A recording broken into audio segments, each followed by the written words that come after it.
says you can't look chic and comfortable too? Today on Sew Pomona, I'm sharing a quick little review of Vogue 1914. I sewed up all 3 pieces of this pattern and I can't wait to share it with you today. Hello and welcome back to Sew Pomona. I'm so glad you're here. On this channel, I love talking everything fashion and sewing with a special emphasis on capsule and travel wardrobes. So today I have a little pattern review to share with you.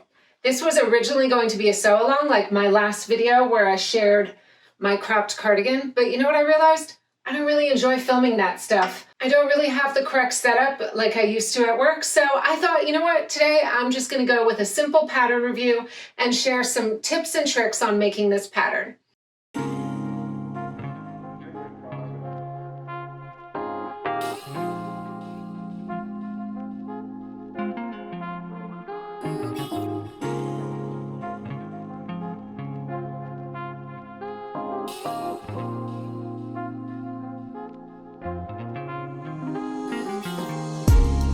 So this is Vogue 1914. I'm going to put up some pictures on the side.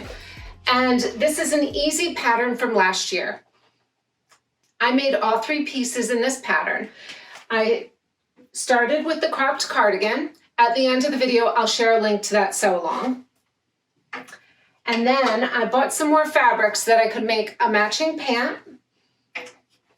And then my favorite piece, this asymmetrical tunic. You'll be able to find this pattern over on the Simplicity website if you're interested in making your own. And let me tell you, this pattern is a winner. I made all 3 pieces and I wore it on my beach vacation. I'll link to that video as well. And I love this set. It's so chic, elegant, and comfortable. So I thought I'd start out by showing you the fabric I used. I still have a bit left and I'm thinking I might make a little matching tank top so that I can wear a full set of this. I'll probably make something else too. I do have quite a bit of yardage. So this is this organic cotton tencel. Let me hold it up so you can see. All right, so I use this beautiful organic cotton and tencel knit from Core Fabrics. They have this in a bunch of colors, so I suggest getting some of this. It's beautiful. I love this color. I could wear teal all day long and be happy. So this was perfect. Now this is on the lighter weight, so be careful if you're making pants. I mean, it's great for any top or dress, would be beautiful in this. But my pants did work just fine, but it is on the lighter side for what I usually make knit pants out of. This tunic boasts an asymmetric design with long sleeves and a stylish uneven hemline. Paired with the pant, this ensemble is the epitome of chic elegance.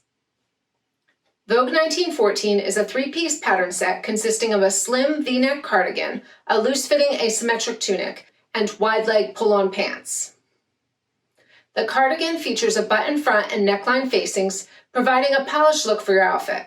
The tunic and pants have stitched hems, ensuring clean lines and a professional finish. This pattern is available in 2 size ranges, an extra small to medium and large to extra, extra large. For my project, I opted for a straight size medium, which corresponds to a 12 to 14. That's usually my go-to size when I'm using Vogue patterns. All right, so let's start with the tunic. So I love the design of this piece. It features asymmetrical hems. The seams go across the shoulder and then down the center front and then across the shoulder in the back. One shoulder piece connects into this panel and then the other one has a set-in sleeve. Now, I do want to mention a few things with this tunic. I did find this was quite close fitting, even in my size, which my bust is less than the bust finished measurements for this. So if you are larger chested, I would size up on this one.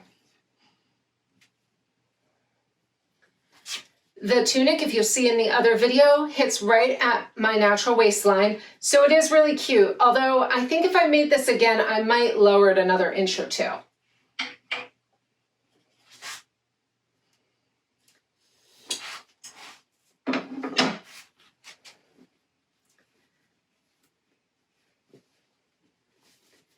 These pants have a simple drawstring waist and they're a nice wide leg, but what I really like about this pant is that it tapers in slightly at the knee and then flares out again, which gives it a really nice shape. I highly suggest this pattern.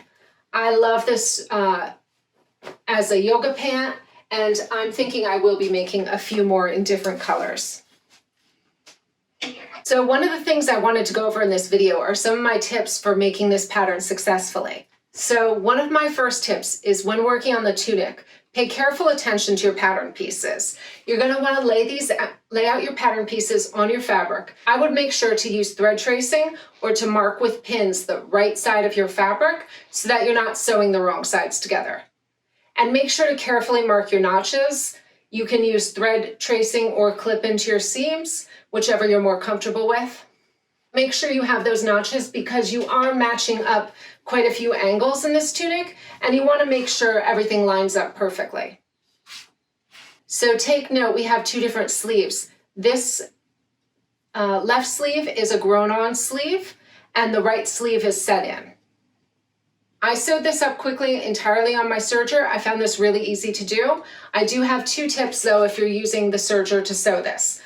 What I like to do is I will mark all my pattern pieces where the 5/8 inch seam allowance is, since Vogue does have larger seam allowances. And then while I'm sewing on the serger, what I will do is I will keep in between the seams, I will keep an extra long thread tail while I'm sewing it. And then what I'll do is I'll take that long tail, I will thread it on a needle, and then I pull it back into the seam and tie it off. That way, it won't unravel.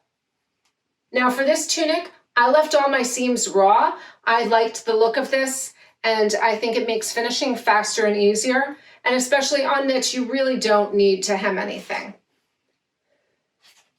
Now on a heavier knit, I probably would seam those finishes, but since this is so lightweight and drapey, and it kind of rolls at the edge, it really didn't need it. Now you can see on the cardigan, I did do the full hems. I used my cover stitch machine for these. All right, so let's move on to the pants.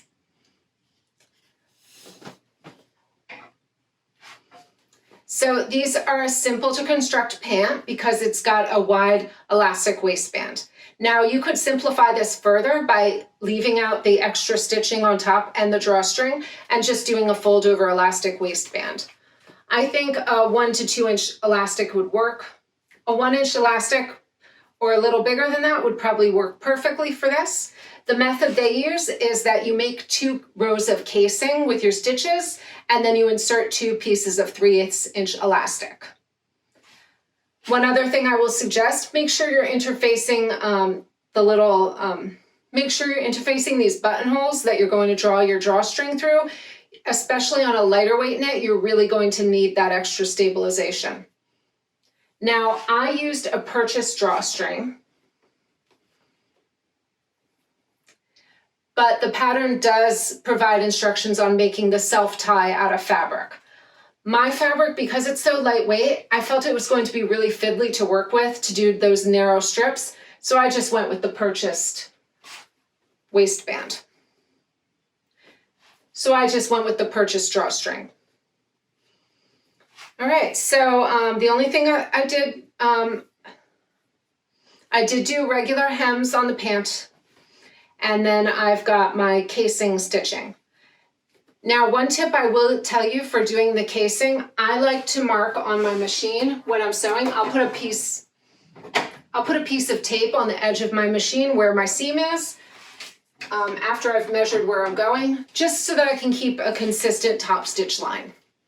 I find that really helps to get professional results.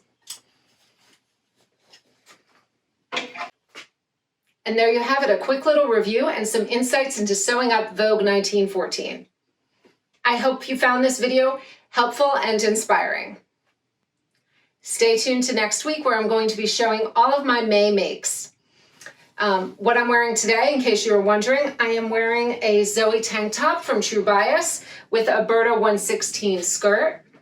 I'll stand back so that you can see it a little bit. And this is one of my new makes for next month, so come back and you'll see everything I sewed during Me Made May. Thanks so much for watching, and until next time, happy sewing!